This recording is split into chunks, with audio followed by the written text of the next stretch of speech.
É isso aí, já estamos aí começando mais um Sala de Visitas e o meu convidado, eu vou revelar ele já já, vou chamar ele.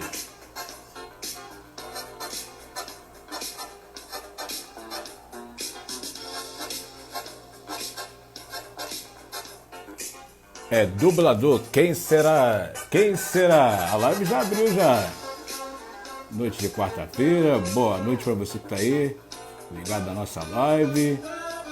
Vamos bater um papo aí de dublagem com nosso amigo Sérgio Stan. Já chegou já? Musiquinha tá tocando, eu vou chamar nosso amigo para tocar umas ideias.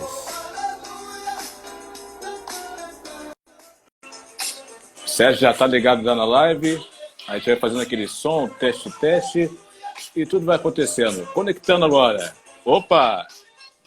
Fala, Thiago. Boa noite. Boa noite, tudo bem contigo? Prazer tê-lo aqui na live, né? Pra gente trocar umas ideias, Prazer. né? Aliás, que Agora, vozeirão que você tem, hein? Voz de obrigado. locutor. É? Você trabalha com locução ou não? Trabalho. Ah, se não trabalhasse, eu ia falar devia. É Inclusive sério, mó estudo vozeirão. também. Estudo também rádio, TV. Sou Legal, estudante. E bacana. admirador do seu trabalho, cara. Muito feliz quando você aceitou o convite. Obrigado. Olha, já tem uma galerinha Obrigado. já chegando aí, interagindo com a gente. Bia E Diniz. eu prometi a você, como é muita mensagem, né, que a nossa live ia ser dinâmica, correto? Sim. Eu vou pegar aqui algumas imagens, que agora o Instagram, né, possibilita Olha, onde é que você colocar conseguiu essa imagens. foto? Que Rapaz, máximo. eu dei uma zapiada aí no seu Insta. Ah, fez bem. Eu nem sabia que eu tinha essa foto no Insta. E aí vamos aí trocando nossas ideias aí, né? Um bate-papo, Sim, sim. relembrando o Isso é lá momento. Você está falando de que cidade? Eu sou do Rio. Ah, é do Rio então. Isso aí é no estúdio da Rádio Roquete Pinto. Eu fui ali É? fazer Que divulgação de um bacana. trabalho, lá perto do Edifício Garagem, Menezes Cortes. Aqui tem uma imagem bem bacana aqui, ó. Você e todas Olha, as vozes. tá certo. Mas aí, vamos começar a nossa conversa aqui. Quem Felipe era... entrou, boa Olha, noite. grande Desculpa, Felipe, pode falar. abraço. Sérgio, a pergunta que não Entendi. quer calar. Quem era o Aham. Sérgio antes da dublagem? Ih, rapaz, é, eu já fiz tanta coisa nessa vida antes de começar na dublagem, antes de começar a trabalhar como ator.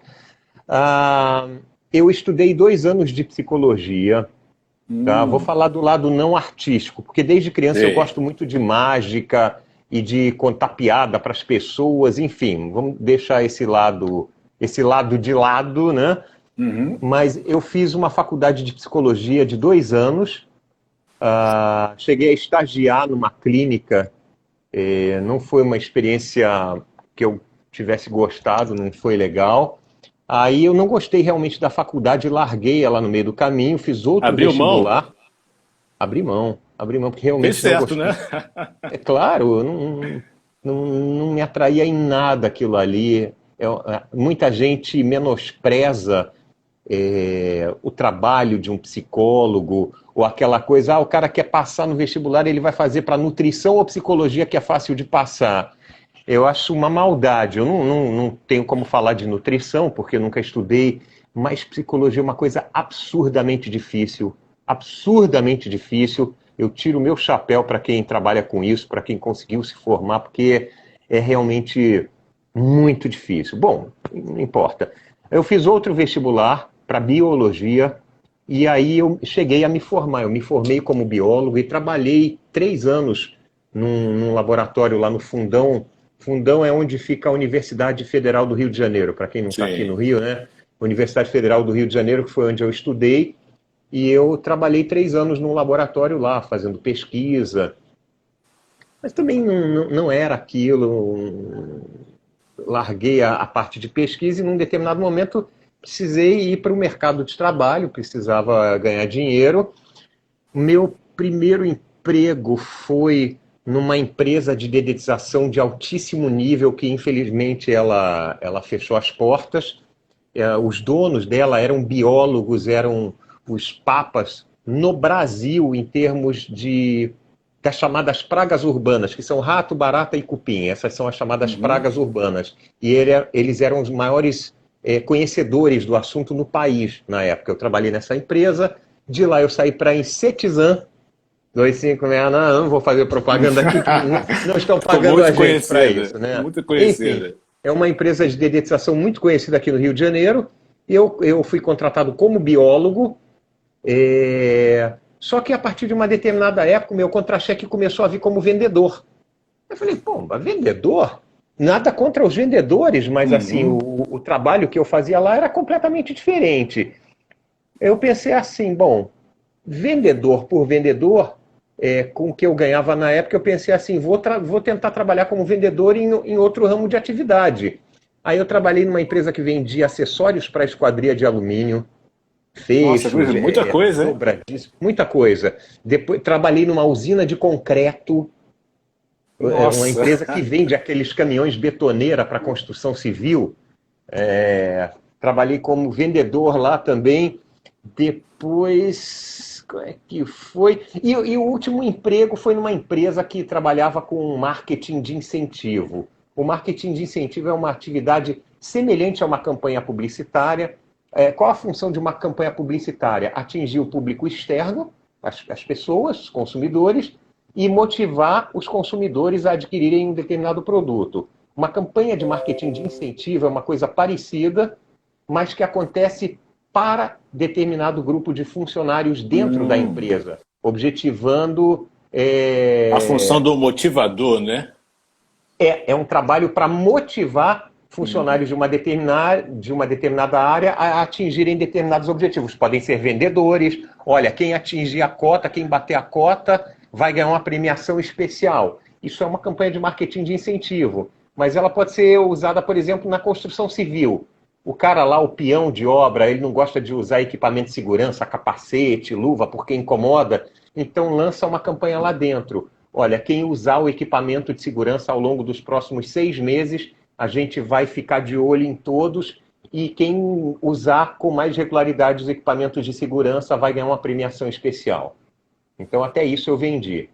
E essa empresa onde eu vendi esse tipo de serviço, ela funcionava numa rua que eu descobri por acaso que na época funcionava um estúdio de dublagem, que se chamava Telecine, que não tem nada a ver com os canais Telecine, mas era uma empresa Aí foi de dublagem. daí que houve a transição, você descobriu a vocação? Aí que houve a vocação, na verdade, eu meio que já sabia.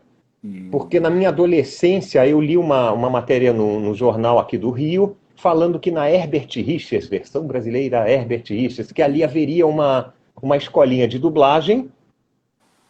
E aí, na época, eu fui lá me informar a respeito. A pessoa que me atendeu disse que já tinha existido essa escolinha, mas que ela já não funcionava mais e eles não tinham previsão de voltar a funcionar. Então, diante dessa ducha de água fria, eu fui fazer vestibular para psicologia, para biologia e esses outros caminhos aí que eu descrevi para você. Então aí você me mandaram embora, tentou ainda voltar para a antiga atividade ainda. Porque você foi na Herbert Rich, né? Aí houve a volta também? Eu voltei muitos anos mais tarde, porque nesse meio tempo, enquanto eu estava fazendo as outras faculdades e trabalhando como vendedor, nesse meio tempo eu fiz uma amizade com um cara que morava no prédio do lado do meu e que também era um cara muito irreverente, gostava de brincar. E a gente passou a se encontrar regularmente para gravar em áudio paródias de comerciais de televisão e de programas de televisão, programa de receita e coisa assim. A gente escrevia um roteiro, ensaiava, tudo zoando, né? Tudo brincando com os programas e com os comerciais. Então a gente escrevia roteiro, ensaiava e depois gravava em fita cassete. Muita gente não sabe o que é isso, talvez nem você saiba o que é uma fita cassete. Eu lembro, sim, lembro. É material de relíquia. É coisa muito antiga. E aí, assim, tecnicamente o trabalho era sofrível, mas artisticamente ficava muito bom. As pessoas para quem a gente mostrava essas gravações, as pessoas morriam de rir. Minha chefe no laboratório, lá onde eu trabalhei na faculdade, ela ouvia aquilo, ela caía na gargalhada e aí virava com uma carranca para mim e falava assim: Ô garoto, você tá na profissão errada, você tinha que ser artista. E eu ficava Legal. revoltadíssimo quando ela falava isso, porque eu queria me convencer de que eu seria o futuro cientista. E Olha, assim, eu estava me enganando, na verdade. O que eu fazia com essas fitas, sem saber, o que eu estava fazendo era radioteatro. Né? Radioteatro era isso, as pessoas interpretavam histórias na rádio, ou seja, não tinha imagem, não tinha nada, era só com a voz que eles tinham que passar todas aquelas emoções, todas aquelas sensações, e eu não sabia que estava fazendo isso na base da brincadeira. Então, assim, a questão da vocação, ela, na verdade, ela já existia. então na brincadeira que a coisa foi ficando séria, então. É. E Olha que aí, quando interessante, eu né? estive nessa última empresa aí que eu te falei, que ficava na rua da Telecine, no auge do plano Collor, as empresas mandaram muita gente embora e eu fui um dos agraciados. E aí eu Uhum. falei, poxa, vou dar um pulinho lá naquela empresa de dublagem, vou ver como é que é esse negócio, quem sabe eu não consigo alguma coisa. E foi assim que eu comecei. Muito bacana. E quais foram os desafios para se consolidar na área da dublagem? Olha só, desafio é você ganhar a confiança dos diretores de dublagem, que são as pessoas que vão nos escalar para fazer determinado papel. A foto aí. Isso aí, Olha, onde é que é isso? Isso é na Audio News, fica lá na Tijuca. É, você vai falando, eu vou jogando umas imagens bacanas que eu separei para tá você. ótimo. Vai Mas comentando aí, assim, vai. o desafio mesmo é você ganhar a confiança dos diretores de dublagem para que eles te escalem. Então, num primeiro momento, quando você se apresenta numa empresa, quando você está. As fotos que você tem aí são muito boas. É, Você se apresenta no começo da sua jornada, da sua caminhada, você se apresenta para os diretores de dublagem, eles ouvem, eles passam uma cena para você dublar, e você dubla, o cara, de repente ele te chama para fazer uma pontinha num trabalho, uma pontinha no outro, você tem que ficar pedindo insistentemente para eles te escalarem, e isso também é uma coisa muito delicada, porque ao mesmo tempo em que você tem que insistir, porque senão eles esquecem até de mim. Eu no final do ano eu fico fora do Rio, eu vou para São Paulo passar as festas de fim de ano com a família da minha esposa, eu fico 8, 10 dias fora. Quando eu volto, eu tenho que bater na porta de todos os estúdios e eu, olha, voltei. Porque senão os diretores esquecem. É muita gente para eles se Olha, lembrarem. Então, no então começo, há uma certa forma, podemos dizer assim, uma concorrência grande, né? há uma concorrência muito grande. E aí, no início, quando você está entrando, você tem que se mostrar para os diretores, você tem que pedir trabalho para eles. Mas é uma coisa, é uma linha muito fininha, muito tênue que separa a solicitação, né, o pedido por trabalho, né, olha, você pode me escalar para alguma coisa e você se tornar uma pessoa inconveniente, uma pessoa chata que fica, ô, Hum, diretor, me chama, me chama. Então é muito sutil essa linha que separa os dois lados, é um negócio delicado. E aí, pouco a pouco, os diretores vão ganhando confiança com o seu trabalho, e quanto mais você trabalha, mais você consegue desenvolver essa aptidão. entendi. Então É você uma vai coisa. enraizando o seu É, espaço ali, né? você vai enraizando o seu espaço e, simultaneamente, você vai ganhando mais desenvoltura com o trabalho. Eu costumo comparar isso muito com malhação, com exercício físico. Sim. Você tem que malhar, malhar, malhar, malhar, os seus músculos vão se desenvolvendo e se você parar um mês, eles já começam a atrofiar. E na dublagem é a mesma coisa. Se você para de dublar um mês, você já enferruja rapidamente. Você perde o Nossa, eu não sabia desse reflexo. detalhe. É, Tem isso também? tem isso. Eu estou há 25 anos nesse mercado. Se eu ficar um mês sem trabalhar, quando eu voltar, eu vou estar muito enferrujado. Muito. É um Então trabalho muito difícil. É um tem que ter trabalho muito muito blá blá blá, igual essa foto aqui, bastante blá blá blá. bastante blá blá blá. Estou tentando saber que estúdio que é esse aí, só por esse lado. Isso deve ser na Audio News também. Provavelmente é na Audio News. Blá blá Muito blá blá. bacana, cara. Ver as imagens assim, a gente vê o seu empenho, a dedicação que você tem pelo seu ofício. Muito legal mesmo. Aham, Então, é legal. uma questão assim de sempre manter em forma, né? Como você estava falando, o exercício cada vez que você entra ao estúdio. Cada vez que você entra no estúdio, se você já tem uma regularidade no trabalho, a coisa se mantém. Ou você pode até melhorar. Você melhora até atingir um determinado ponto. É que nem, voltando à questão da malhação, chega uma hora que a musculatura já atingiu um ponto ideal e é difícil você passar daquilo. E na dublagem é a mesma coisa. Eu acho que no fim das contas, toda a profissão, né, você vai desenvolvendo a profissão na medida em que você trabalha, você consegue desenvolver a sua aptidão. Acho que em qualquer ramo de atividade funciona dessa maneira. A prática que leva a uma melhora no seu desempenho, né? Perfeito. E o que você pensa sobre a qualidade da dublagem brasileira? Qual é a sua Eu acho, concepção? eu acho a qualidade da dublagem brasileira muito boa, mas aí é meio que fica parecendo uma coisa tendenciosa. Ah, eu estou defendendo a minha profissão e tal. Por um lado eu estou, mas é um comentário que é muito recorrente no exterior. Os artistas do exterior consideram a dublagem brasileira uma das melhores do mundo. Existem trabalhos mal feitos, existem dublagens ruins, sem dúvida, como existem profissionais ruins em qualquer ramo de atividade. Você pode ter um advogado que é ruim, você pode ter um médico que é ruim, isso existe em qualquer profissão e na dublagem não é diferente. Você tem profissionais ruins e às vezes você tem até profissionais bons, mas o trabalho não sai tão bom quanto a gente gostaria. Isso faz parte de qualquer atividade, mas assim, você vendo de uma maneira geral, olhando de uma forma assim mais macro, né? A dublagem nossa aqui é muito boa, Concordo principalmente plenamente. Eixo Rio-São Paulo são assim tops nesse assunto. E o que você vê assim, o que o dublador, a pessoa que quer entrar nessa área, quais são os Sim. requisitos, assim, as qualidades que tem que ter? A primeira coisa vamos lá. Só para tirar uma dúvida que pode surgir na cabeça, isso é muito comum as pessoas terem essa dúvida.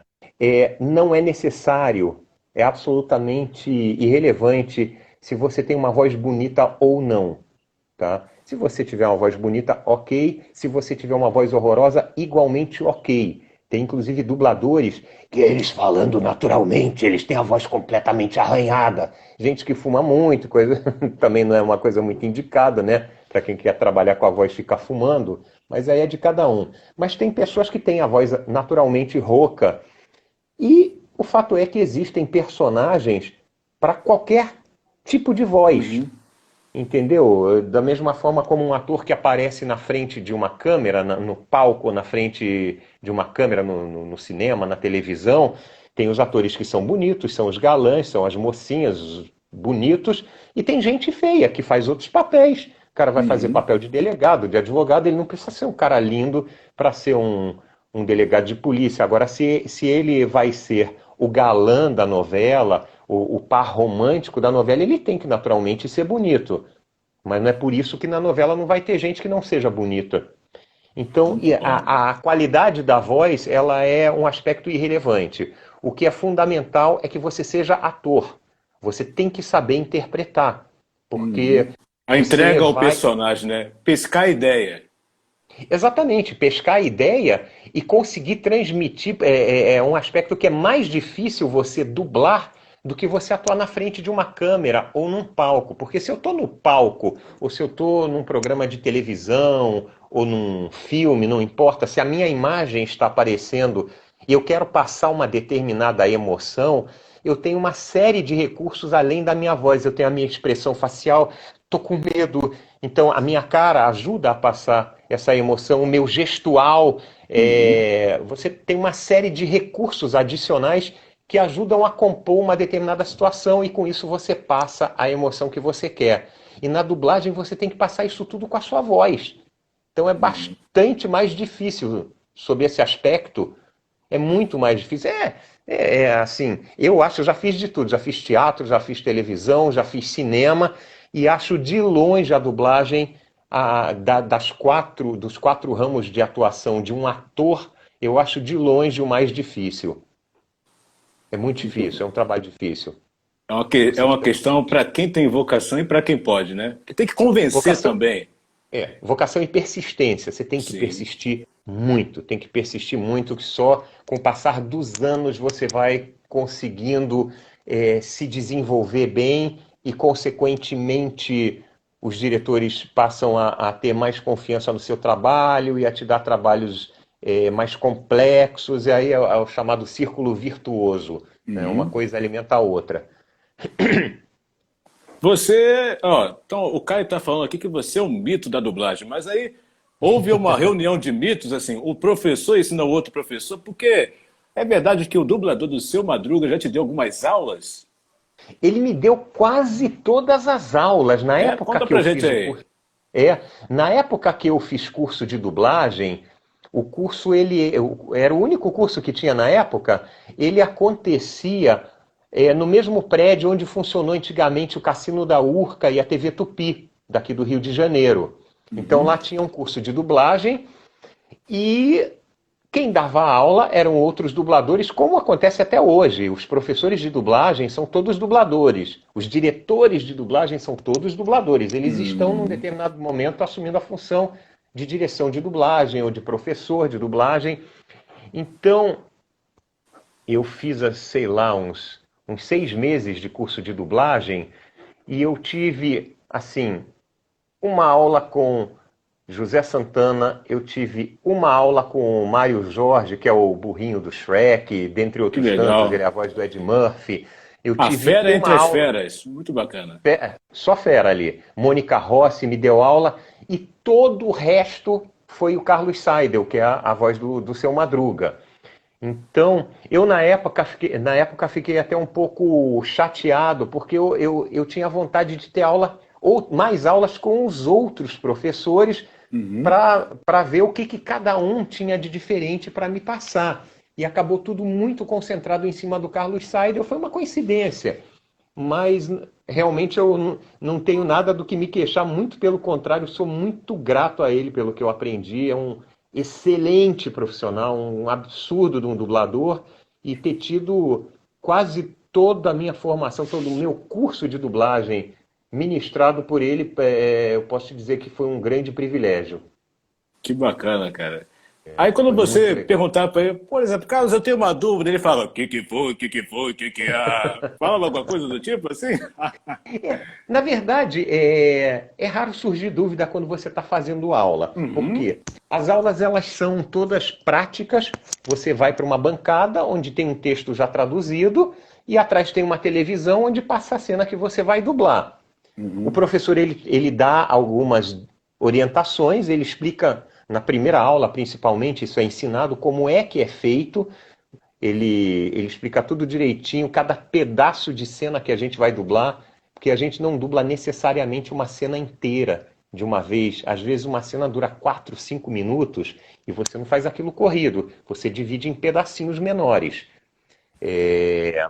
Então o professor ele explica isso, ele explica sinalizações que você pode botar naquele texto que está traduzido. As pessoas, o ritmo da fala das pessoas, ele muitas vezes alterna. O cara está falando um pouco devagar, ele está tentando buscar uma palavra, de repente ele se lembra e fala mais rápido. Isso você Uhum. sinaliza no texto. Você, quando está ensaiando a cena, você ouve o som original e você vê essa mudança no ritmo da fala do cara. De repente ele fala mais rápido. Aí você sublinha a hora que ele fala mais rápido, você põe um A questão da tracejado. entonação também? Da entonação, não. A entonação já é uma coisa muito mais difícil, mas tem assim as pausas, Ah, porque a entendi. gente não fala continuamente sem parar, emendando uma palavra na outra, sem respirar. Não. A gente Uhum. fala, dá uma pausa e continua. E aí a gente vai botando uns risquinhos assim, marcando os lugares onde existem pausas. Sim. A questão da entonação tem dois aspectos. O primeiro é a própria emoção que o cara está sentindo naquele momento. Ódio, ou o cara está muito feliz, muito eufórico, ou ele está para baixo e tal. Isso muda a entonação da tua voz. Isso você vê quando está passando a cena, você vê qual é a emoção que o cara está sentindo naquele momento. Agora, o outro lado que é particularmente dificílimo de você conseguir desvencilhar dentro Qual da tua é? cabeça é a parte da cantada. O que é a cantada? A gente falando, qualquer pessoa quando fala, ela está cantando de uma certa maneira. A gente não fala linearmente como se fosse uma máquina, tudo na mesma nota. Não, a gente sobe, desce, não sei o quê. O quê? Não, você sobe, desce, você canta enquanto você está falando. E curiosamente, em cada idioma, a cantada é diferente.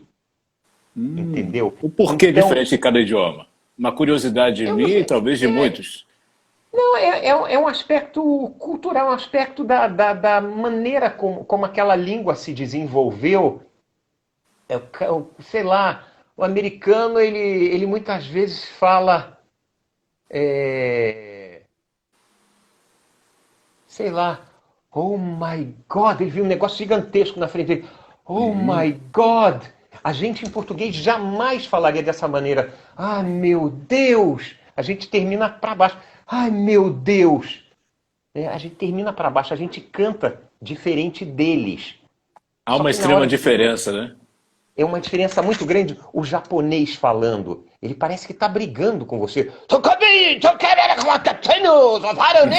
É uma coisa agressiva. E a cantada deles vai junto com isso. Então, na hora que você vai dublar, você ensaia a cena, passa lá 2, 3 vezes e aí fala, ok, já estou me sentindo apto para fazer, podemos gravar. Aí o cara tira o som que estava ali, no som ambiente, e o som passa a sair só por um fone de ouvido. Você coloca o fone no ouvido e por ali você ouve a voz original apenas. E você ouve o cara cantando de uma maneira, e você está lendo um texto em português na tua frente, e inconscientemente você começa a cantar da maneira do cara. É muito difícil você cantar em português ouvindo o cara cantar em inglês no teu ouvido. É muito difícil separar isso.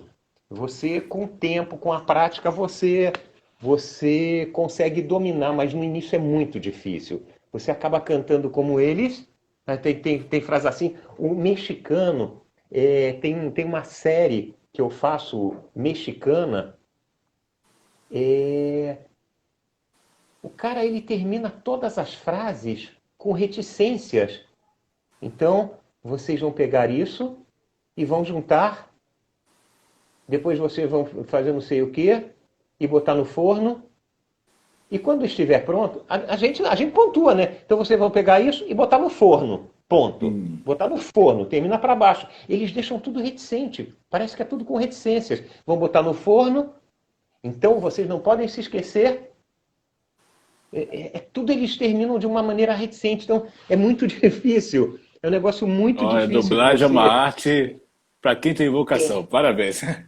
Não, qualquer profissão você tem que ter vocação. Você precisa ter vocação para a sua Sim, profissão sim. também de locutor.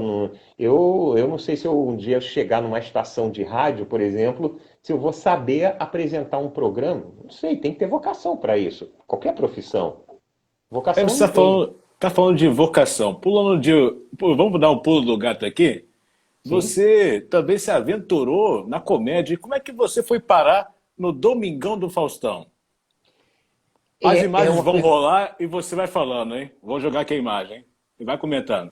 Tá. A comédia, eu te perguntei, eu te falei no início da nossa live aqui, que eu sempre gostei muito de contar piada para as pessoas. Sim. Desde criança eu gostava. Eu comprava livros de piadas e saía contando para os amigos. Sempre gostei. Sempre gostei de fazer as pessoas rirem. E eu tenho um grupo de humor que já existe há quase 20 anos. Nos últimos 5 anos a gente deu uma parada, porque um teve filho, o outro teve outro filho, não sei o quê. Acabamos nos separando, mas a gente deve voltar em breve. O grupo se chama Sátira em Concert. Sou eu de ator, acompanhado de 3 músicos de orquestra, 2 violinistas, os caras tocam violino assim loucamente. Um deles, inclusive, veio da OSESP, que é a melhor orquestra do país. Ele saiu de São Paulo, se mudou para o Legal. Rio de Janeiro para montar o Sátira em Concert. E o outro toca na Orquestra Sinfônica da Petrobras e o terceiro é contrabaixista. E eu atuo, canto e toco percussão em alguns momentos. E eles tocam a maior parte do tempo e em alguns momentos eles atuam também. Então é um trabalho que mistura música com teatro para fazer humor. É uma forma muito Uma inusitada. mixagem, né? É um mix das duas coisas. E aí você pergunta, são paródias? Não.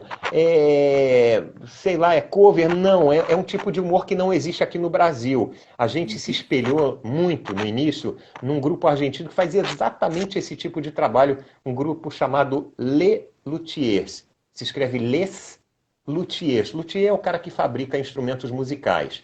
É, A gente conheceu o trabalho desses caras e então resolvemos montar o nosso trabalho aqui 100% autoral, tudo criado pela gente, mas indo pelo mesmo tipo, a mesma abordagem de humor que eles utilizam. E numa ocasião, a gente estava com o Sátira em Concert em cartaz no Centro Cultural daqui do Rio de Janeiro, chamado Casa de Cultura Laura Alvim, e ali tem 2 teatros, a gente estava em cartaz num deles, e no outro estava começando o primeiro grupo brasileiro de stand-up, que era o Comédia em Pé, que existe até hoje, que Sim. era formado na época pelo Cláudio Torres Gonzaga, Fernando Caruso, Fábio Porchat e Paulo Carvalho. Eram eles 4, e toda noite eles levavam um convidado para dar uma palhinha lá de humor. O Fernando Caruso assistiu o nosso show, adorou, e aí ele me perguntou se eu não tinha vontade de fazer stand-up lá com eles, assim, um microfone aberto, como eles chamam, open mic, né? É uma participação, você faz lá um quadro sozinho, você faz uma apresentação solo de stand-up no meio do espetáculo deles. E aí eu comecei a fazer stand-up. E numa Daí dessas, que surgiu, né?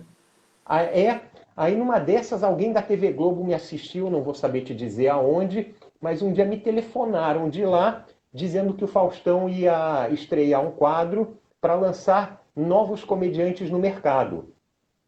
Lá, inclusive, eu conheci, o cara começou ali, o Léo Lins, que hoje trabalha com Danilo Gentili, ele Sim. começou lá. Começou lá no E Faustão, no se Faustão, né? apresentando. Quem Chega Lá era o nome do quadro. Isso mesmo. E assim eu cheguei lá. TV Sátira em Concert me levou a um convite para fazer stand-up no Comédia em Pé, e do Comédia em Pé eles me chamaram lá para o Faustão. Então, a partir dessa apresentação que a gente está colocando aqui, aí você bombou também na comédia, né? Porque tá no Domingão do Faustão, é uma vitrine, onde surgem Pois muitos é, trabalhos também.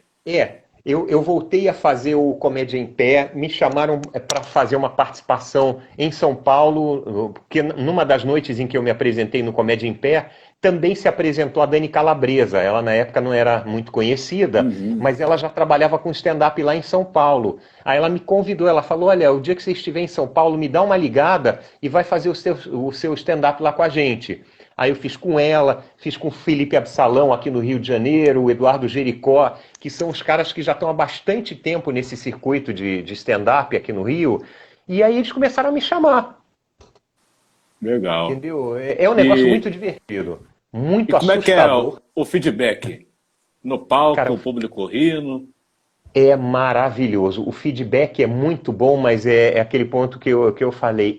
Quando você vai fazer pela primeira vez na sua vida stand-up, é apavorante, é muito intimidador. Por quê? Em primeiro lugar, é você que escreve o seu próprio texto. Então você escreve coisas que você acha engraçadas, mas você não sabe se o público vai achar aquilo engraçado também. Você nunca testou aquilo na frente de ninguém. É um tiro no escuro, né? É totalmente no escuro. Outra coisa, quando você está em cena, seja na televisão, no cinema ou no teatro, você tem, vamos chamar assim, de muletas, inúmeras muletas que te auxiliam no seu trabalho, na sua interpretação. Você tem alguém que te dirige ou que te dirigiu durante ensaios. Você tem um figurino que ajuda você a compor um personagem. Você muitas vezes tem uma trilha sonora que ajuda a criar um clima, você tem uma luz que ajuda a criar um clima, você tem cenário e, mais importante, você tem uma pessoa em cena dialogando com você. Então, se num momento qualquer, de repente, dá um branco em você ali, o seu colega ele pode Ele é te o ajudar. Ele parceiro pode que falar. vai dar uma ajudinha. Famosa escada, Exatamente. no caso? Não é exatamente escada que a gente chama, mas ele te dá aquele suporte. O que é chamado de escada é um termo que se usa mais em comédia, Sim, que é sim. assim, Tem um ator ali na cena que ele é o responsável por dar a piada, por dar o desfecho da piada, que é a parte engraçada.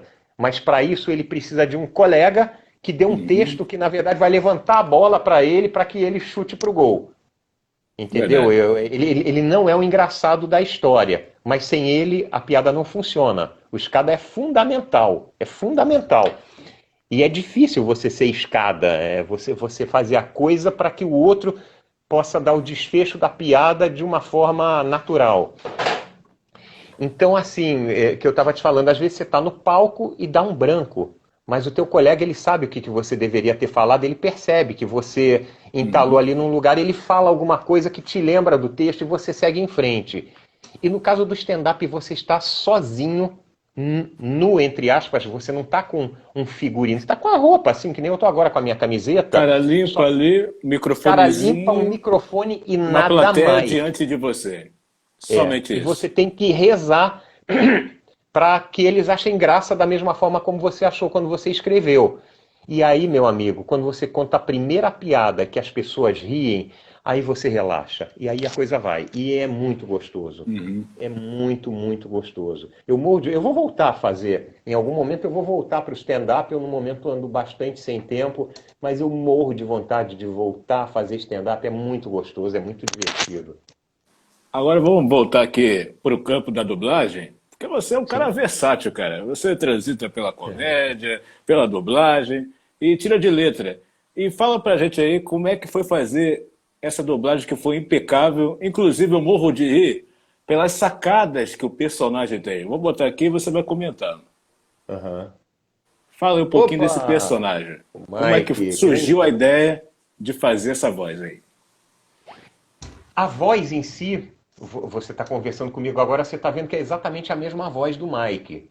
Eu, Uhum. quando esse filme chegou para ser dublado, nunca tinha ouvido falar de Monstros S.A., evidentemente, e aí, quando o filme vai ser dublado para ser exibido em cinema, as vozes dos personagens principais elas são escolhidas através de testes, são feitos testes de Uhum. voz.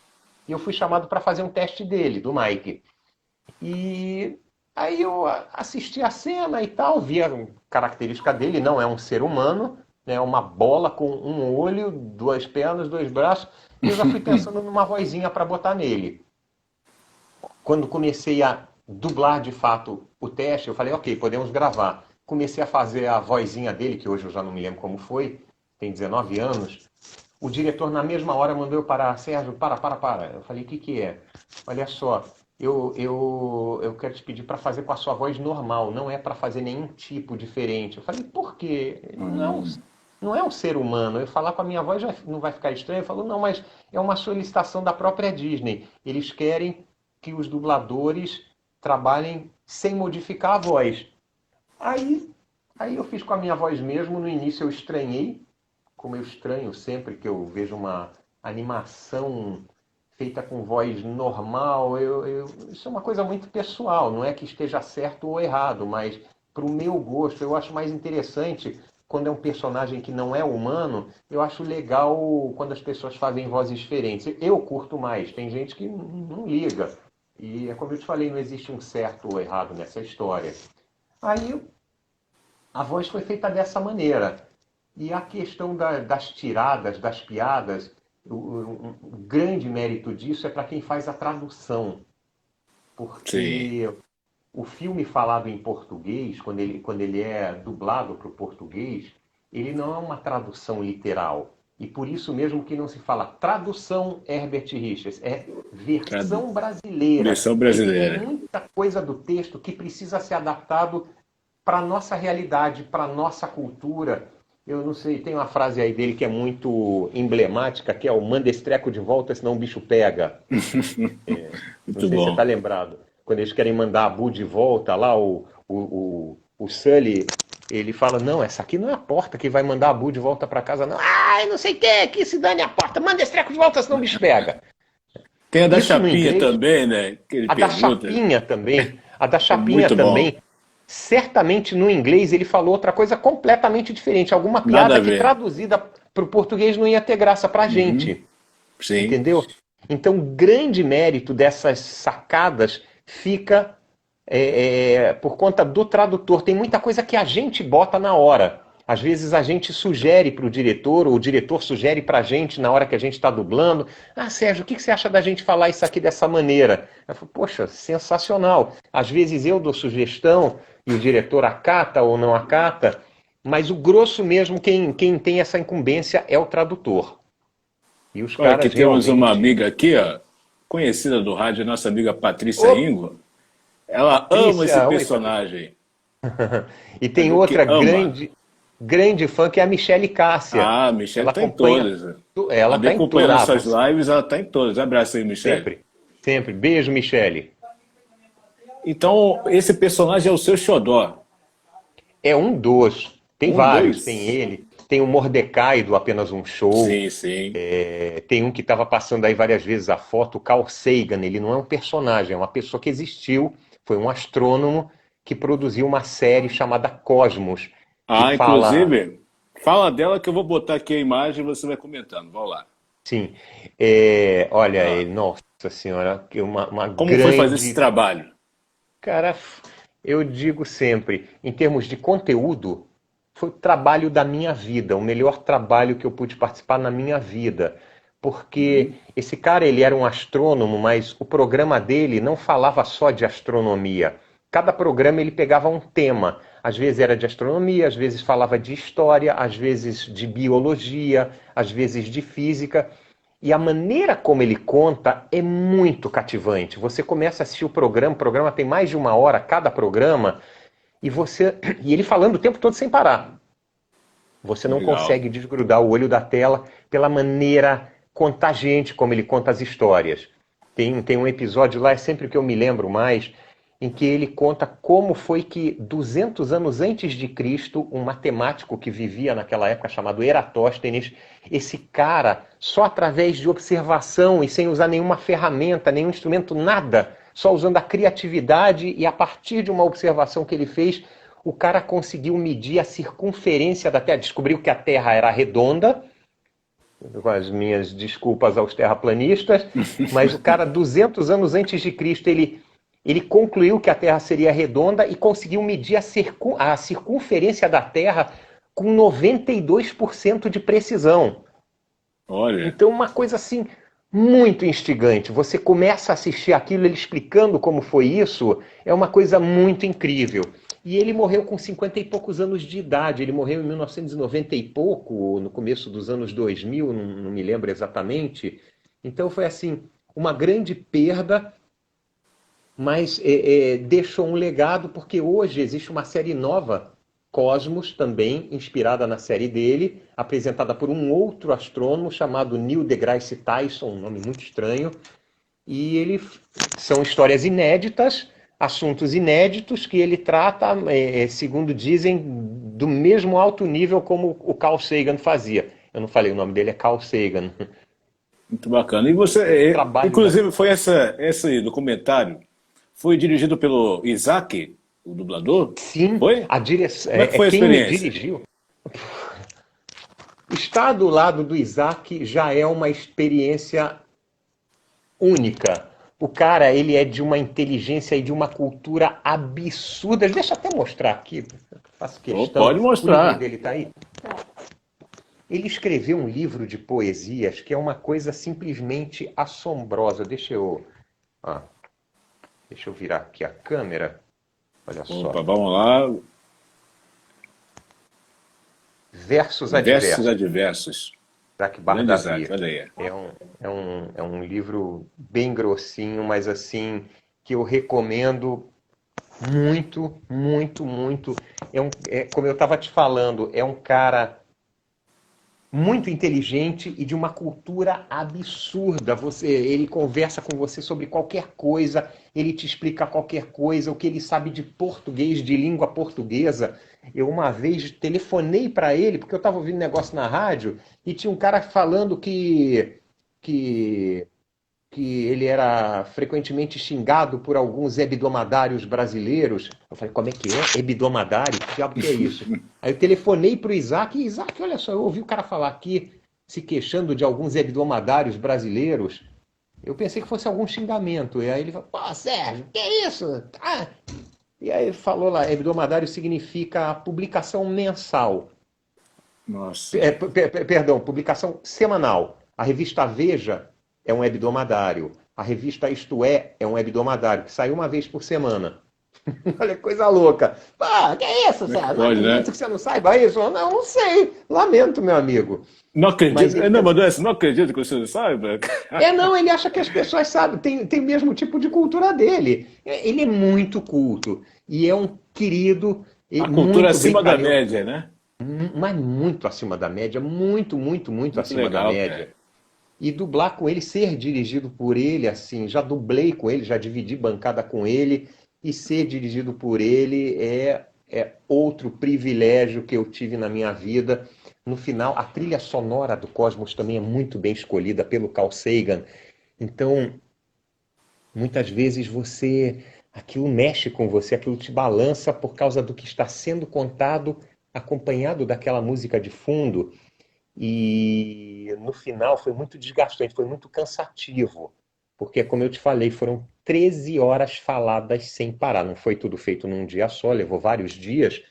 Mas no final, quando eu terminei a última frase, e que ele vai terminando de uma maneira muito suave, e vai morrendo, e termina. Aí aquela música sobe, aquela música celestial. E aí eu abracei o Isaac, mas eu abracei com uma força, eu ia começar a chorar ali. Eu abracei, eu apertei ele para não começar a chorar, que eu estava literalmente emocionado com toda aquela situação, com o trabalho que eu tinha feito e por ter feito o trabalho dirigido pelo Isaac Bardavi. Foi uma coisa muito emocionante. Foi Muito muito legal. emocionante. É. E como é que surgiu, na minha modesta opinião, quando a gente fala sobre dublagem, tem aquelas trocas de vozes, aí é um mimimi pra lá, pra cá, mas aí tem que entender que vai de acordo com a proposta, não é correto? É, Você fez o Chaves, fez o Kiko no desenho animado, ficou perfeito, na minha concepção, como um desenho é. animado. Como é que surgiu essa oportunidade? A minha grande sorte, o Tiago, foi justamente o fato de ser um desenho animado, Uhum, que eu já fiquei assim muito receoso de fazer, porque o trabalho ele já existia feito pelo Nelson Machado, pelo mestre Nelson Machado. uhum, E aí, peraí, agora eu vou dublar o Kiko, como é que é isso? O que aconteceu foi o seguinte, são detalhes que não chegam ao nosso conhecimento, mas o fato é que o desenho, quando chegou aqui no Brasil para ser dublado, ele foi mandado direto lá para São Paulo para ser dublado pelos mesmos sim. dubladores.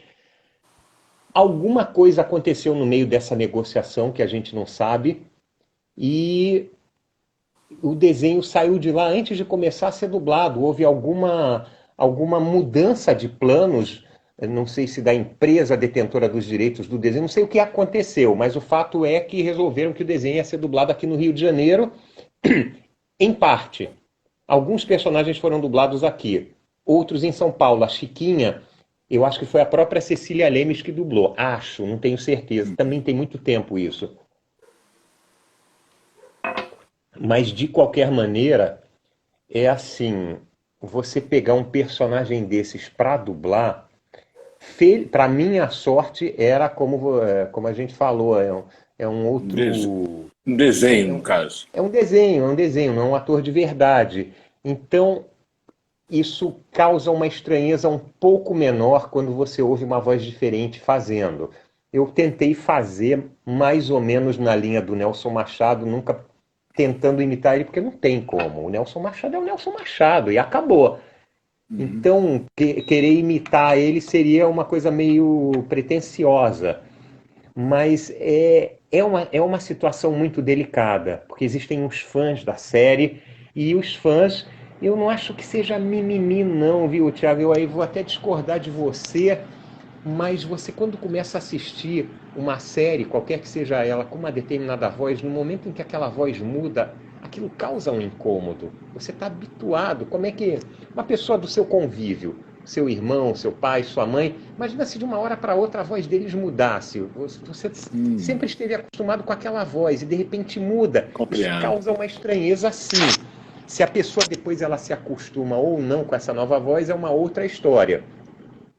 Mas eu, aí falando como espectador mesmo, Tem muitas séries que eu assisto e que volta e meia trocam as vozes por motivos diversos. Às vezes o dublador oficial faleceu, às vezes o dublador oficial se aposentou, às vezes o dublador oficial já trabalhou muito, está cansado, não quer mais dublar, quer curtir a vida. Às vezes, por razões comerciais, talvez, aquela dublagem ela muda de endereço, sai daqui do Rio, vai para São Paulo. Eu mesmo já perdi vários personagens que foram para São Paulo e ganhei outros que vieram de São Paulo, como no caso do Kiko. Eu fazia Game of Thrones até a 5ª temporada. Eu tive um personagem lá que não morria. O cara era meio imortal. Porque aquele autor lá... Ah, ele aí. Eu fiz acho que até a 5ª temporada. Numa delas, a penúltima que eu fiz, ele foi loucamente torturado durante a série inteira. Eu só gritava, berrava, era torturado. E no final cortaram... ainda não são 10 horas. Cortaram assim, o ponto de exclamação dele foi cortado fora. Isso num ambiente medieval. Caparam lá o cara. E ele não morreu. Ele voltou na temporada seguinte e eu ainda dublei. Aí depois dessa temporada seguinte, a dublagem se mudou para São Paulo. Eu não sei porquê também. Não me interessa saber. São coisas que acontecem e que fogem ao nosso controle. Mas é um trabalho, você recebe a incumbência de fazer um determinado trabalho e você procura fazer da melhor maneira possível. Sim, sim. Mas aí ficou muito bom. Seu trabalho ficou impecável. Bom. Inclusive, obrigado. Eu pesquisando descobri que você que fez o personagem. Olha que curioso. Qual? Quem te vendo como telespectador, na série Game of Thrones, a gente meio que não saca, né? Aí olhando a fundo, eu, caramba, nossa, não acredito, mas parabéns, cara. Obrigado. E uma experiência bacana também que eu curti muito foi você fazer o filme do Pica-Pau. Como é que foi essa oportunidade? O Pica-Pau aí, de fato, foi uma oportunidade. Foi também aquela coisa do teste de voz. O Pica-Pau ele já teve antes de mim 3 dubladores diferentes. Teve um comediante de televisão chamado Oney Casarré. Depois disso foi o Garcia Júnior, que é a voz do Arnold Schwarzenegger. Hasta la vista, baby. Quando ele era criança, ele dublou o Pica-Pau. Depois o Marco Antônio Costa, que é a voz do George Clooney. E aí, só que o Marco ele também é médico. E ele dividia o tempo dele entre a clínica, ele tinha uma clínica onde ele atendia os pacientes dele, e metade do tempo ele dublava. Ele, de algum tempo para cá, ele se mudou para Campos do Jordão, resolveu se dedicar só à medicina. E aí o Pica-Pau ficou órfão e foi quando surgiu esse longa-metragem, esse filme. Sim. Fizeram um teste de voz e aí eu peguei ele. Né? Fui aprovado e depois do filme, eu não sei se você sabe disso, depois do filme foram feitos novos desenhos animados exclusivos para o YouTube. Existem uns episódios que só existem no YouTube. Não sabia dessa informação. Depois você dá uma pesquisada, sim. Tem 2, inclusive, que se passam no Rio de Janeiro. Um ele está andando na praia de Ipanema, outro ele vai no Corcovado. É bem legal, é bem legal. E ali eu fiz também. Então, a partir do filme, eu passei a ser a voz do Pica-Pau. E agora todo mundo está falando aqui, né, sobre apenas o show. Como é que foi fazer esse desenho aí que virou uma marca? É maravilhoso. É maravilhoso. Eu amo esse desenho. Inclusive, ele teve um desdobramento porque o desenho já não é mais produzido. Ele já terminou uns 2, 3 anos atrás, eles encerraram lá nos Estados Unidos. Só que aqui no Brasil ele fez muito sucesso. Muito sucesso. E aí, o pessoal da Cartoon Network aqui do Brasil, a turma lá de São Paulo, dos estúdios do Cartoon Network, eles tiveram uma ideia de criar um canal no YouTube chamado Toontubers Brasil. E ali, eu não sei se você já ouviu falar nisso. E ali são postados... Não, nesse detalhe em especial, não. Mas então é bom saber que eu vou dando uma vasculhada. É muito legal, porque o que eles criaram foram gameplays, entendeu? Que são postados no canal deles lá no YouTube.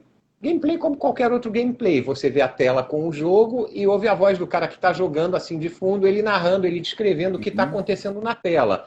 Só que no caso, em vez de serem pessoas de verdade, é o Mordecai e o Rigby que estão ali jogando. Você ouve a voz do Mordecai e do Rigby ali jogando aqueles jogos todos de PlayStation, de Xbox, de PC, e sempre aquela coisa muito sem noção deles. Então é um produto que foi criado aqui no Brasil, esses gameplays do Toontubers, e a coisa atingiu, fez um sucesso tão grande que existe a possibilidade disso ser exportado para outros países. Foi uma iniciativa do Cartoon Network aqui do Brasil, um negócio muito bacana. Então, uma sacada de gênio deles. Cara, foi mesmo. E eles são muito engraçados, eles são muito sem noção, esses dois. O desenho todo é muito sem noção, né? A lógica é essa do desenho também. Totalmente. Você vê um...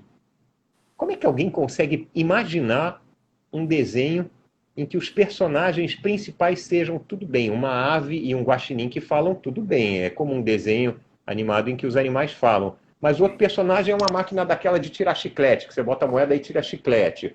O outro personagem é um pirulito velho. É muito doido aquilo ali. É muito doido. Eu fico imaginando assim, a loucura que é no estúdio, né?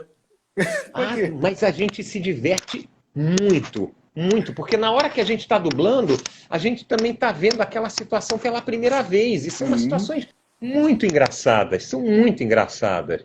Eu não esqueço uma vez que eles, para conseguir entrar numa lanchonete, tinha uma fila enorme para entrar na lanchonete e apareceram 2 astronautas da NASA que furaram a fila e entraram. O Mordecai e o Rigby ficaram com raiva. Ué, eles furaram a fila só porque são astronautas? Então vamos entrar também, a gente vai dizer que é astronauta. Aí eles disseram que eram astronautas, entraram na lanchonete, se sentaram com os astronautas na mesma mesinha, e aí os astronautas convidaram eles para irem lá na NASA, no centro espacial, para conhecer as instalações. Vamos lá! Aí eles vão para o estacionamento da loja, entram numa navezinha, numa nave espacial, e a nave vai e atravessa a rua. Do outro lado da rua é o centro espacial. É um negócio muito doido aquilo ali, é muito bom. Muito bom. E conta pra gente aí, né? É muito bacana ver também aqui, ó, inúmeras mensagens aqui, ó, uma galera forte com a gente aqui, a Bia, todo mundo ligado aí, beijo, o Walter, Bia, Caio, linda. Muita gente boa aqui. Valeu, Caio. Estamos aqui nos momentos quase finais aqui, mas eu queria que você demonstrasse também o carinho que o público tem por você. Você já demonstrou várias vezes, mas como é que é receber esse carinho pelo público? Do seu trabalho, que é tão bem feito. É maravilhoso. As pessoas mandam mensagem para mim quando eu participo de eventos ao vivo, dando palestra de dublagem. As pessoas depois vêm tirar foto com a gente e dão uns presentes lindos. Eles desenham, que é uma coisa impressionante. Deixa eu correr aqui que eu estou preocupado com o nosso tempo também. Tô olhando aqui, já estamos em 57 minutos no ar. Então, olha o desenho que eu recebi de um fã. Bacana. Num evento. Legal. Então é uma coisa muito linda, muito... São os queridos. Eu amo... É uma demonstração de amor muito bacana, né? Aqui toma um desenho. Emocionante, muito bacana. É muito emocionante, é muito tocante, sabe? Eu curto demais, demais. A Michelle é uma que já me deu vários presentes. Escreveu uma poesia para mim linda, entendeu? A Michelle Cássia. Beijo, Michelle! Sempre presente. Walter, Caio, todo mundo que está aqui, um beijo para vocês todos. Um abraço a todos aí. E o que você quer dizer para a galera que está nos acompanhando, porque já estamos em momentos finais. Bate-papo está bom, mas você há tempo de ficar mais um pouquinho? Sim, eu não posso, infelizmente. Não pode. Não vou poder. Mas, assim, um recado que eu gosto de dar para as pessoas: valorizem a dublagem de qualidade, porque, como eu falei, existem trabalhos bons e trabalhos ruins. Os trabalhos ruins geralmente são feitos em lugares que não estão ainda qualificados para dublar. O cara compra um microfone, forra a parede da casa dele e ele acha que assim ele fez um estúdio de dublagem. Chama alguns atores que nunca tiveram contato com a dublagem e o resultado sai ruim. Então, exijam um trabalho de qualidade. Exijam como? A maior parte do que a gente assiste hoje em dia são dessas empresas de streaming. Então, você paga uma mensalidade para assistir isso. Você está pagando, você tem o direito de receber um produto bom em casa. Se a dublagem está ruim, reclame, porque dá certo. Já tem muitos trabalhos que foram feitos por empresas... Desculpa, eu quero fazer uma foto rapidinho, que está no 31 segundos. Vamos fazer uma foto rápida? Cara, é muito legal esse momento. Vamos lá. Quero mandar um beijo para Londrina também, um beijo. Vamos lá? Abraço para todos aí. Já fiz, já. Peraí, outra, rapidinho, vamos lá. Oi? Obrigado por esse momento maravilhoso, hein? Obrigado Sucesso. você, Tiago, eu te agradeço. Deus abençoe. Beijo para você.